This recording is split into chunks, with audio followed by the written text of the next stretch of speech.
Spork, written by Kyo Maclear, illustrated by Isabel Arsenault.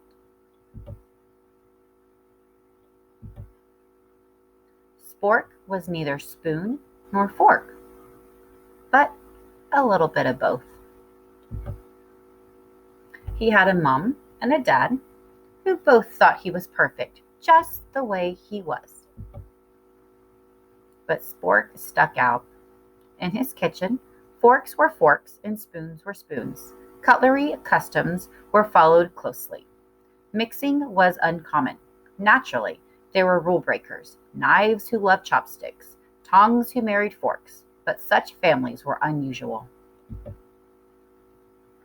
One day, after the billionth time he was asked, "What are you anyways?" and the zillionth time he was passed over when the table was being set, Spork sighed and thought it must be easier to be a single thing, and he decided he'd try to pick just one thing to be. He thought he could start by fixing his head. He put on a bowler hat to look more spoonish, but the forks thought he was too round. Then he made a paper crown to look more forkish, but the spoons thought he was too pointy. Spork wondered if there were other lonely creatures out there with no matching kind, who never got chosen to be at the table. At dinner time, he watched from the drawer while the spoons played pea hockey and skillfully balanced boiled eggs. He sat off to the side where the forks raked fancy patterns in the mashed potatoes and twirled noodles around in complicated circles like rhythmic gymnasts. And at the end of this and every other meal, Spork looked on while the others enjoyed a super bubbly bath in the sink. Until one morning, a messy thing arrived. This messy thing had obviously never heard of cutlery customs or table manners. No, this messy thing smeared and spilled and flung and clumped and dripped without a care.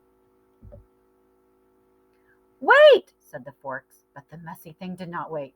"Careful," said the spoons, but this messy thing was not careful. "Help," said the forks, while the messy thing continued to slop and splatter. "Quick," said the spoons.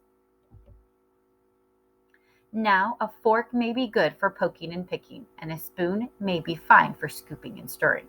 But this messy thing, with its slurping and clumping half-finished food bits, needed something else. Something that could do all sorts of things at once. Something flexible and easy to hold. Something that was neither spoon nor fork, but a bit of both. That's when Spork landed. The messy thing saw Spork and immediately stopped and gurgled. It grabbed Spork and held him motionless in its first. It tapped him once and let out a cheerful shriek. It wagged Spork excitedly up and down. And that's how Spork finally and happily found his way to the table. Just a bit round, just a bit pointy, just right.